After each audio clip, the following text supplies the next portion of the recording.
right, hey, welcome to another episode of Off the Fence. We're gonna talk about like being like where your feet are, like paying attention to the actual place that you are, not letting that restrict you, but kind of paying attention to it. Now, before we do that, dude, and I'll let you introduce yourself here in a minute, but we're gonna do something super important. We're gonna taste some food, and all I want is you getting off the fence and your opinion on it. Katie will do the same. This is Little Debbie snacks. I don't know what they're technically called, anyways. But you get the oatmeal cookie, oatmeal cream pies, right? Yeah, or oatmeal cream pie. My dad. I remember growing up. My dad had these and loved these. So try this first. Try the ice cream and tell me. And if you need to taste this too, but in theory, the ice cream is supposed to taste exactly like this oatmeal cookie. Yeah, I might have to try that too because I haven't had that in like 10 years. Oh, I'm the same. Our kids are bananas about those. They love those. You want to hear a funny story real quick? Yeah. Me, my brother, and my sister, we used to call each other Little Debbie because whatever one ate the most of those that week, we would call them Little Debbie for the rest of the week. They're like the best kid snacks. Oh, man. You just find those little packages everywhere in one of our rooms. For sure. Yeah, and you don't just grab one cookie and be No. like, that's all I need. No, you're like, I'm going to grab 3. Oh, it's a situation. And we'll see where it Yeah. goes. So you guys, I mean, taste it. If you need to taste the cookie, taste the I cookie. think it does. Tastes like Really? it. I The think little, so, too. the little piece in there. More than some of the others, for sure. So I was telling them, Yeah. Yeah, I think it does. The little chunk in there helps it out. Yeah. For sure. it's like they just mixed it with vanilla Just- ice cream. This yeah. is my theory. Don't try to remake it. Just mix Yeah, it in. Just make it simple. Keep it simple. Come on. Well done, Little Debbie. Little That was- Debbie, we're Little Debbie's today. Now we're like more addicted. Like not only was it a cookie to choose from. Oh, it's summertime. Yeah, Well, now it's getting a that's bowl good. of that and throwing one of the cookies in there. Shut up. Oh, yeah. Man. We have just. Oh man, I've been I've been trying But to. no. I've been trying to evolve lately. You know. I'm trying to eat healthy. Like then it stinks. Well, okay, so we're easily off the fence on this one. Right. This does taste like the actual. Is it oatmeal? Oatmeal cream pie, I think Oatmeal is what they cream call pie it. is What's the your favorite technical Little Debbie treat? Probably this one. Yeah. For sure. It seems to be most people divert to the oatmeal. What are the other ones? There's this Nutty Bar, yeah which was my Nutty favorite. Bars? Yeah, Nutty Bars are alright. cosmic brownie, Cosmic Brownie. which is if it's there you eat it. And then the Swiss roll. The Star Crunch, which I keep, Oh yeah. I don't buy those for our kids because it just hurts your gums. I was never a Yeah. fan of the Star Crunch. Because it probably did some damage to your gums. Just never did it for me. It's a taste. I don't know. Okay. Right. Yeah, for sure. Okay. Those. Yeah. Off the fence, Yeah. it does taste Well done. like the cookie. Yeah. Dom, thanks for joining us on this. Thanks for eating food too. Yeah, and for all that. sure. Little snack. Little Debbie. So I always give people a chance to give a little bit of just tell us like a little bit about who you are. But our goal with this conversation is I think there's a bunch of people living wherever they're living. Yeah. And they probably have dreams. They probably have like, oh, I think my community should be, or have opinions about where they're at.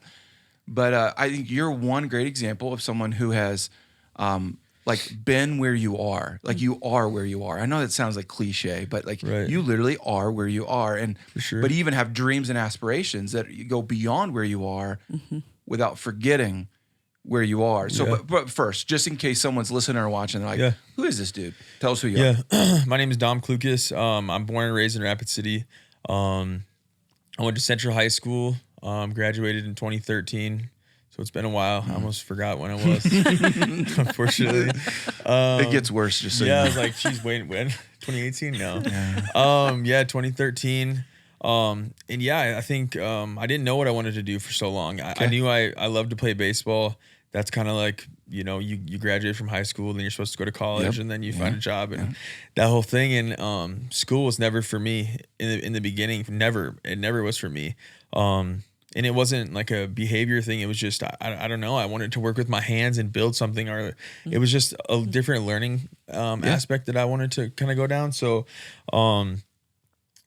I don't know. I was working these odds and end jobs for so long that it just, I didn't find happiness in them. And then it went from like Ace Hardware to Pepsi to all these different places. And then I even moved to Texas and worked on the railroad, and I just didn't enjoy it. You know, I just was like, what am I doing? Like if it was a paycheck, it wasn't passion, you know? Yeah. So, yeah, after that, I look back, and people that probably looked at my social media now, like my Facebook or something, they'd be like, yeah, this guy always knew he was going to be a barber, because I was cutting hair in high school. Were you and in really? college. Huh. Yeah. And I didn't even know. And maybe it was because my mom, she did hair for like 13 years or something. And so maybe I thought I could do it just as good as her. And I was like lining my friends up with like a straight razor and didn't even know how, you know? Really? Yeah. And That's like, amazing. I look back and I'm like, oh my gosh, I was cutting like your hair, and we were in like 6th grade, like to my friends. And then it was like, we were in college, and there was a picture of me cutting my friend's hair. Okay.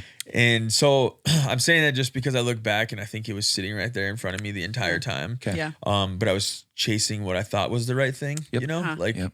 because in society, I feel like we're not forced, but it's like, this is how it should be. This For is sure. like the perfect thing. For sure. Do this, go sign up for college. Yep. But then you might just be missing out on that thing that is really meant for you. And to me, that was cutting hair. I moved to I started cutting hair in my apartment just because I thought I was good at it. Okay. You know, I was telling them I hired a photographer. He was taking photos. I started posting them. I was like, I really love this. Like, I would get like $10 from my friends for doing this like 3-hour haircut. I'm like, I didn't even know how to do it, but I just put a bunch of pomade in it and made it look good. And the haircut sucked, you know. So after that, yeah, I was like, I should just go to school for this. And I went to at the time there was no school here. Really? I In didn't. South Dakota okay. at all, yeah, in 2017. So I applied to Emily Griffith Technical College in Denver, Colorado. It's right downtown. Okay. Went there for a year. And just fell in love with cutting hair. I won some barber battles there, and I remember I won my first barber battle. It was at a this shop. I don't even remember what it's called, but I won first place. And there was like I battled against people that were graduating, Dang. and I just like couldn't believe it. I remember I was just like, wow, this is actually for me. Like, I thought I was just this guy who like kind of cut hair, but like I just won this like competition. That's and I don't even know what I'm awesome. doing. And I was like, this is for me. I remember I called my mom. I'm like, I think I found it, you know, Sweet. after searching for so long. Yeah. Yeah. And then I did a couple more and won them. And then I cut some celebrities. And then I think, yeah, now I'm back here. You know, the mission all along was to come back to Rapid City to start a barbershop. Okay. And that was the goal, and nothing was stopping me. You know, people were like, why are you leaving? You know, you created such a good clientele here, and you're doing good. Like, why would you leave? And to me, like, you know, if you look at movies now and like commercials and like the Super Bowl commercials, barbering is a massive thing now, you know? Okay. Yeah. And because everyone needs a haircut, Yep. right? That's Yep. the one thing Yep. is like Yep. everyone's hair is going to keep growing. Yes. So, I don't know. I think like bringing the culture that you see everywhere else to Rapid was really important to me. Cool. Because it's normal, you know, like Yeah. right when I moved back, I was like in the journal multiple times and all these magazines, and I'm like, it was cool, but I'm like, this is so normal, you know? Yeah. Like in Yeah. Denver, like I was doing this and no one was getting awards for this there, but like it just hasn't been brought to Rapid. Yeah. And like that was so motivating to me, you know? And to bring that here, something that was so normal. So yeah, I mean, I opened up the shop. I was in Solo Studios for 1 year. And I always tell people like I didn't go to business school. I went to barber school. Yeah. So I knew how to cut hair, and in my head I was like, oh, I need to just get a chair, and I'll be good. Yeah. And I'm gonna like cut people's hair, and Right. I'll be a barber.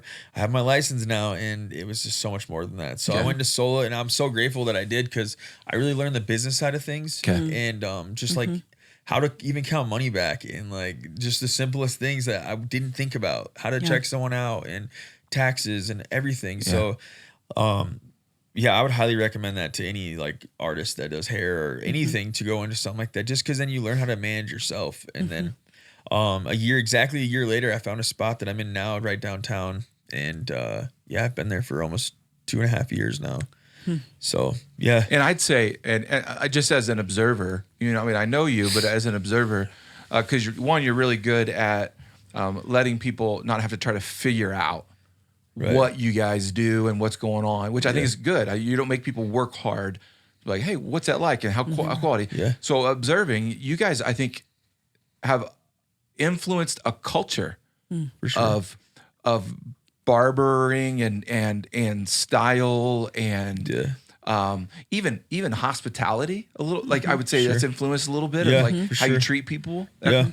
It's been awesome. No, I think as far as that goes, I feel like it transpires into a lot of things, you know. I mean, even in a church, it goes into like a restaurant, it goes into anywhere you go in the service industry. It's like how you're treated is most important, you know. And I think that above all else, it's like, you know, if I own anything, you know, any business, it's like I wanted to just be treated good, you know, that we all do. You know, you go anywhere, you're like, yeah, their product is amazing, but they don't treat you right. Yep. You know, that's the worst thing, you know, because you want to tip this person amazing, but they just weren't doing what they were supposed to. You know what I mean? Like, Oh yeah. and it's important because I mean that will make or break a business, in my opinion. And I mean, we all have bad days. It's not like I'm obviously perfect, and there's some days, you know. And that's one thing I try to pride myself on is just being real. You know, Cool.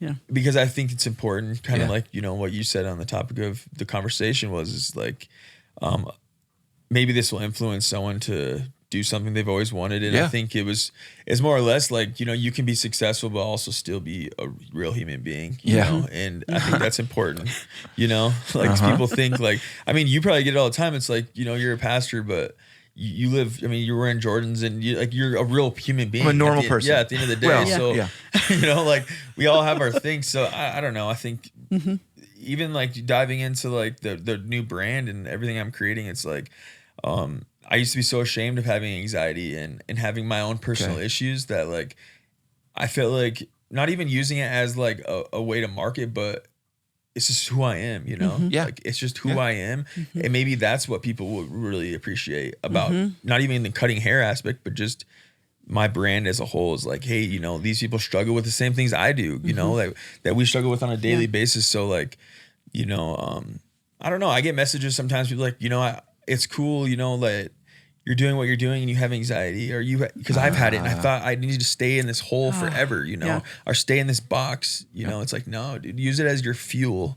And I think that's what I try to do every day. You know, I have bad days all the time, but I try to just keep striving, you know, for better. So You've done things and forgive me, man, if it's normal. It just hasn't been normal to me. So, but if I've seen you guys do things like offer haircuts for folks that I think in our community sometimes you're given I think free haircuts to some people who are ostracized or or passed by, overlooked. Yeah, 100%. You know, I think I was just talking to someone downtown. There's a discussion that needs to be had, and I think it's just education at the end of the day. Okay. In my opinion, you know, like like telling the lady, and it's not even her fault, but the lady who's never been around poverty, right? Like, and it's not her fault, but like she opened a business downtown and she's not used to seeing this drunk guy who walks in, who has money, but like, don't turn the guy away. You know what I mean? Because he wants to just, in my opinion, we all have our addictions, our own addictions of something. It could be coffee, it could be whatever. And that's his. And I think he should be treated equally, you know, and there's a fine line. If he starts being disrespectful, of course he shouldn't be allowed in the business. But I can't tell you how many times that we have had an issue, but also the good outweighs the bad for sure. You know, there's the guys that walk in, they're like, hey, I have money. I just haven't had a haircut in months, and I'm so glad you guys are down here. And, you know, like, I'm like, you don't have to pay me, but you can go clean up the alley for me. You know, like, you can, you know, like that way you don't feel like, I don't feel like I'm giving you a handout that you're going to use to go drink or you're going to use to do whatever. It's like you're working for this haircut. You know what I mean? And that's going to make him feel good. It's a win for the day. It's a partnership too, though. And that's what I love about you being somewhere awesome and coming home to help lift everything here too. I think that's so powerful, but it's a partnership. Like you're saying, we're neighbors. This is community. Yeah. So let's do this together. Yeah, for sure. No, and I mean, it was an interesting story that we did the haircuts for the homeless outside my shop, and I always try to do that more, but it's just tough when you're constantly busy with your actual day. We're trying to find days to do it because I want to do it on a regular basis. And this one individual, we cut his hair, and he looked at me and smiled, and he said, I needed two things. He said, I needed a haircut and I need to get my license, and I have my haircut.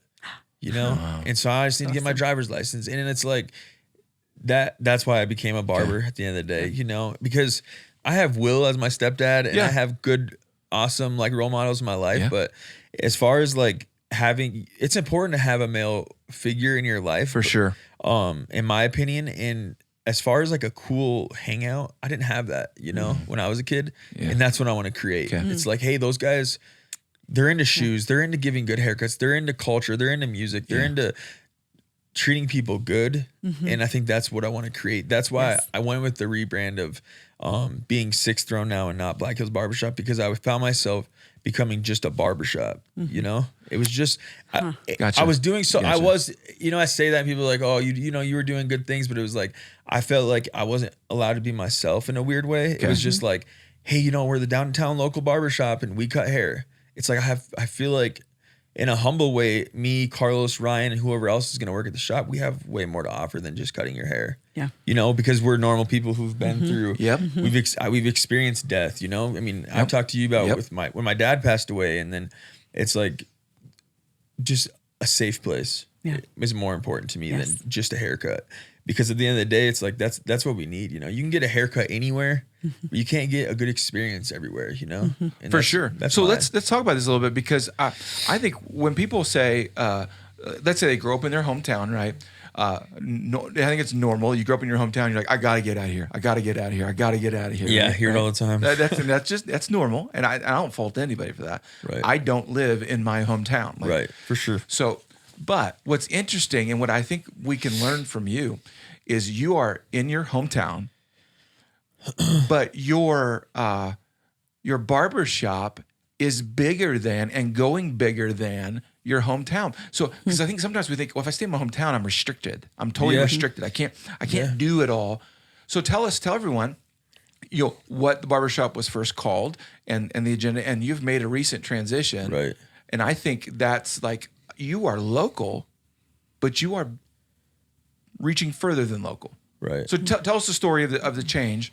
I'd love to hear it. Yeah. So, like I said, I found myself, so initially, you know, to start off, it was like when I was cutting hair in the apartment, not knowing what I was doing, cutting Carlos's hair for 3 hours, burning his neck with the clippers. Like I was Dom Cut It, you know, like that. Okay. That's what I started this with. I'm Dom, but my hair name or whatever, my Instagram name was Dom Cut It. And that's what helped me build what I have today, the brand.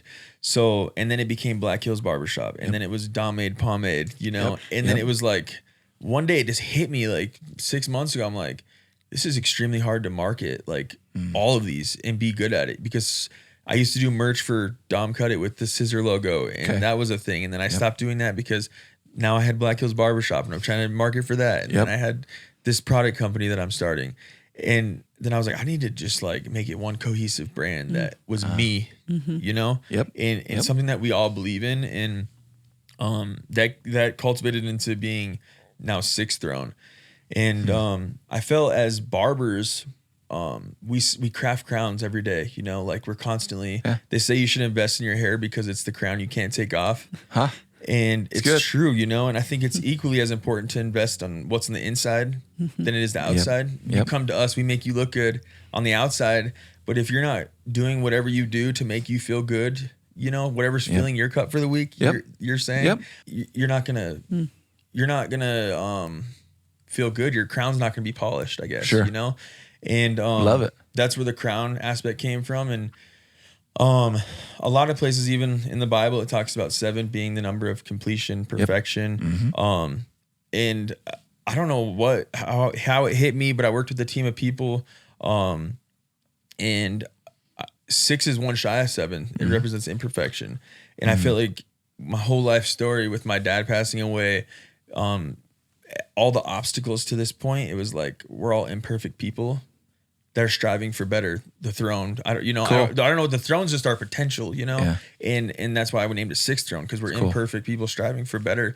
And I feel good about it. I honestly do. I just feel like it feels like my shop now, you know. It feels like one brand that we're pushing that we all believe in, and that's just to be better, you know. At the end of the day, that's what the brand is just to be better, you know. And so you talk about authenticity and vulnerability. So let's talk just quickly about this. When you were going through changing what a community knew as Black Hills Barbershop, right, and you're making the change, were you 100% certain this was going to hit and that it was awesome, or did you have hints of, is this going to work? Absolutely. I think that one thing I had to learn about myself, especially having anxiety and stuff. Sure. If it doesn't scare you, you're not going to grow. And I feel like I started to become a little more comfortable with the feeling of being scared. Cool. And like, not like that feeling you're like, oh, should I do this or that? Or as the simple as like, should I wear this today or wear this? That feeling of like, oh, what do I do? Yep. It's like that's a good thing, you know, because it helps you grow. You know, when you go back to try on the outfit the next time, you know that it's not that big of a deal. So just, you know what I mean? It's of course it freaked me out. You know, I think I was probably in tears that I can't remember. I was pretty, shooken up the night I posted that we were going to change. Were you really? Yeah. Just cause I was like, so I'd love to hear that just because I think it's normal, dude. Yeah, for sure. I think, because on the outside, you know, it was like to the guys that don't have social media, let's say, there was not a problem, right? There was just, hey, they're doing well. This is a barbershop that's being ran and that's good.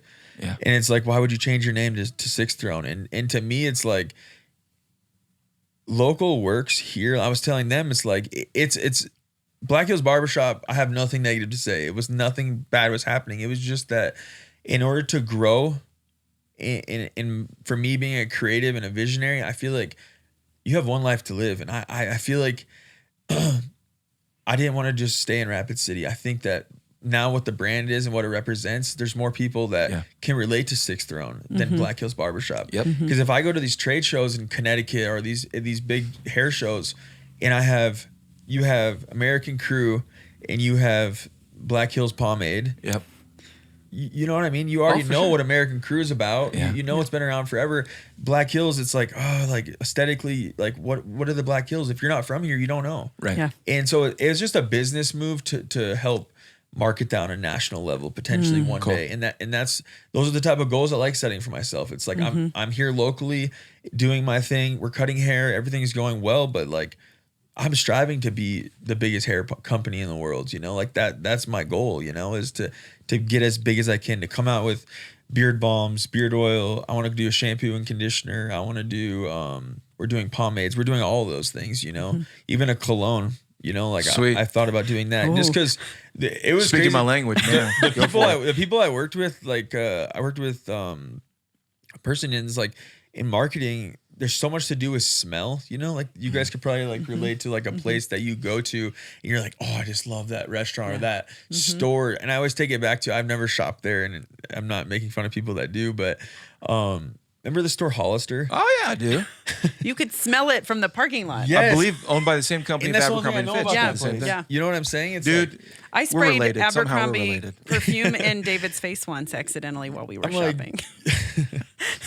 you know, I honestly like maybe I bought a shirt there or something. I don't know back in the day, but the one thing I know about that place is that it smells good. Yeah. You know, there's something about smell. That's why I was saying that was just to create the brand. And it's the most important thing to me because you could be, and that's the thing is like, it's not even knocking people that get comfortable. To me, you know, like backtracking a little bit, it's like one of the biggest things, and I've gotten so far, but like when my dad passed away, I feel like I lived my life like I always use the analogy of like I was sitting in the backseat of a car, just like looking at my phone until the day he died. And then it forced me, like, it was like we got T-bone and it forced me to like put my phone down and look forward, you know? And like life is precious, you know? And like we get one life to live. And to me, it's like, it's not about being famous or having, you know, a bunch of money, but it's just about exceeding your potential, you know what I mean? And like getting off the fence about whatever it is that you want to do, you know, it's like you got to pick, you know, what would you want to do and go for it, you know, and not have any regrets. Cause I mean, if you asked me 10 years ago, I know people say this, but like, I never thought I would be where I'm at, you know, like I really didn't. I thought I'd be playing baseball and I don't know, doing something, but I didn't think I would own a barbershop downtown. And it's crazy to talk about it like this because it doesn't seem real sometimes. I'm like, dang it, I made it happen. But it was just that little like push. But I was saying the whole dad thing because that's what motivated me. It was like, it made me wake up. And like, you know, you have to go, you have to do something, you know, because it's not going to fall in your lap and people aren't going to hand it out to you. So, make the best of what you got and go, you know, every single time that I wanted to quit or wanted to just like stop or wanted to move home when school sucked because I didn't have any money. I had to pack my stuff up at school, to go home, to cut my roommate, to pack it back up, to go to school, like, and like go to the barbershop that I was working at, to pack it up there, to, you know, just to go back to school the next day. And I'm like, God, this is draining, you know, like, what am I doing? Is this really for me? And then I won that barber battle. And then I did that same little thing again. And then I cut a celebrity, and then I did it again and cut another celebrity. And I was like, dang, like, it's just adversity. When it gets hard, you got to keep going, because that's when people quit. You know, if you're that feeling when you get a side ache when you're running a mile, you got to push past that, or you're never going to run too, you know, same thing. Obviously I don't run very many miles, but I'm trying. I hate running. What I love though, is with the Six Throne, I see it as, because I think you're being so wise in making the most of every opportunity, and you're hitting for the fences. Is that a baseball term? I don't know. Yeah, good job. Swinging for the fences. For sure. I was going to say shooting, but that's basketball. But what I also love though is you're like tying an anchor down for a culture that you want to create, that is not only something that will change this community, but it could change other communities too. And I love that your heart is to have a posture of vulnerability and transparency and connection, and helping people be seen and known, and then go do that. And that's what I love about it, because I think that transcends. You're right. Any kind of things that come that are awesome from it, you're deciding this is who we are and what we want to be. And I think that is huge. Yeah, for sure. And I'm super pumped that it's here. Yeah. For that for that reason and many more. But I think that matters when you're really offering far more than just one thing. Yeah, no, and kind of what you were saying too, as far as like people want to leave their hometown, you know, it's like, I don't know if I ever had that idea of like just canceling Rapid City and I'm done with it, but I'm fueled by challenge, you know. I think like, oh, Rapid will never be cool, and then in my head I'm like, oh, I want to make this the coolest state like in the U.S., you know, like that's what my heart. So I'm like, I hate when people say that, because I'm like, this is my hometown, and I really love this place, and it's growing, you know, like we see new buildings and construction constantly going on all the time, and it makes me happy, because it is what you make it, in my opinion. And like I said, I was horrible at school, you know, and it took me to like really realize what I wanted, to like for school not to be hard in barber school, because like the bookwork was kind of hard for me in barber school, but I'm like, this is what I want to do. And once you find what you actually want to do and you go pursue it, like it's not hard anymore, because your passion isn't hard. You know what I mean? Like, for sure, it's dude. what you love. Sometimes I'm like, I'm about to get paid for this, this haircut I just gave this guy. Like, I don't even remember doing the haircut. I just had a great conversation and listened to like the new album of some music album. You know what I mean? Like, or watching the basketball game. Like, I get paid for this. You know, like, it's weird sometimes, because it's really real. Like, I don't, and I think everyone should feel that and strive for that. You know, because whatever your family, however it was in the past with your family, or whatever generational things were going on, I don't think that has to be you. You know, not saying mine was bad, but it was just, you know, I just wanted more, you know, like just to create a business, because I had the worst grades in high school, and I wanted to prove to myself, most importantly, that I could start a business and do that. And the kid that's watching this or whatever show, it's like, you know, you don't have to be a straight A student to be a successful business owner, or to be a pastor. You know what I mean? Like, you know, you've overcame adversity. For sure, you know what I mean? And I'm sure you have too. So, yeah, I mean, I graduated high school with actually. Here, I'll just say it. I'll say it publicly. My high school GPA was 2.29. Not impressive in any way. That's like barely getting through it. So I went to college on academic probation. Graduated college, no idea how I did it, but I graduated. And then eventually I go to do my master's, my graduate stuff. I go in on academic probation, got straight A's with my master's.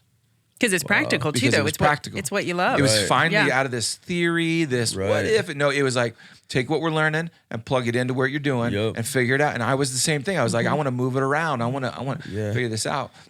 And I think one great lesson to learn from you is that you see potential, and you don't say, oh, I see potential, I hope someone does something about it. Right. You see potential and say, I can play a role in that. Right. For sure. And I think that's a big deal about being where you're at, do like what should you be doing with your life? Well, part of it is, where do you see potential? Where everyone sees something, like where like, then go that route, and don't belittle the things like, well, when I was younger, I used to cut hair. I wonder if that has any connection to what I'm supposed to be doing. Yeah, I had this crazy conversation with this kid, maybe sophomore, junior in high school, and he told me, I said, "What do you like to do?" We were just having like small talk, and he was like, well, "I like to do music," and he kind of like said it quietly, and I was like, "That's awesome, you know, I love music. Like, what kind of music do you do?"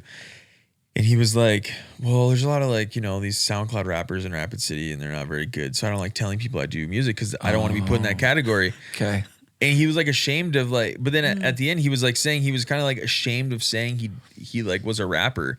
Okay. Because, you know, and I'm like, you could be the next Drake. You actually could, you know what I mean? Like, love it. But maybe no one's never told you that, but you can actually go do that. And then he was like, well, actually, like, I won like a huge competition on Instagram with Christina Aguilera and all. And I was like, what? There you go, dude. Like, you're like, why are you ashamed? Like, you're on the right track, you know? And that's the thing is like, I just want people to, I'm not trying to like reinvent the wheel or anything. I just want people to chase their dreams, you know, and like do it, you know, because you don't have to follow and be trapped in the box that society tries to put us in. In my opinion, it's like, you need to do this because this is where you're at in your life. And then you do this. And then it's like, create your own path, you know? For sure, dude. You know, be a trailblazer of whatever you're trying to do.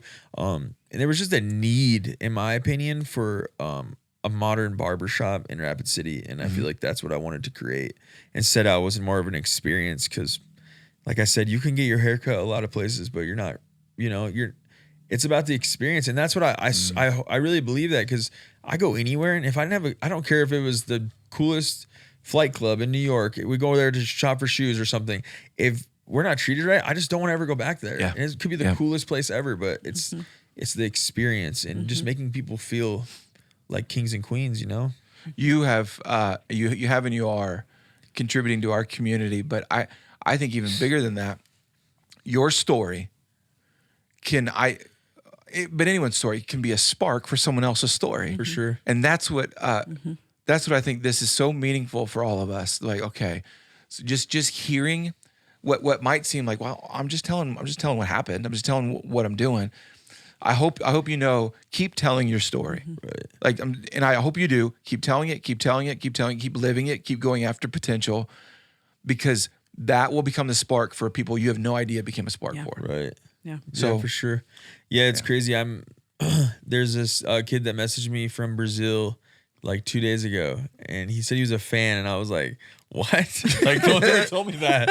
I was like, but no, like, kind of what you were saying is like, you never know who's watching, you know? And I think I would never think someone in Brazil knew who I was, you know? And it's like, that started from a $20 pair of clippers at TJ Maxx. That's you know? crazy, dude. And I'm not trying to like, you know, like sound cocky by it. It's true, you know? Like if you're going to do it, you should go for it, you know? Like just full force. And I always tell people, it's like, I have that personality because I try to be ice fisherman. It's like, I can't just be an ice fisherman. Like, I can't just go once. Like, I went to Shields and bought all the bells and whistles and never did it again. You know, it's like, but I think you should have that drive. And if you're going to do something, like, you should do it. Go for it. Go for it. Like, try to be the best at it. And, but yeah, I mean, just be 1% better every day. That's kind of like what I'm pushing for. Love it. It's awesome. Well, for those who are watching, listening, I hope this has been inspiring. I love hearing people's stories. So, Dom, thanks for taking the time. I know you're a busy dude, so thanks for taking the time. For those of you who have questions, thoughts, concerns, if you just even connect to Sixth Throne, and you can find them on the internet. Not difficult. Yeah. But hit us up if you have questions or thoughts. You can just text us 605-250-1224. But we love you guys very much. Thanks for watching and listening.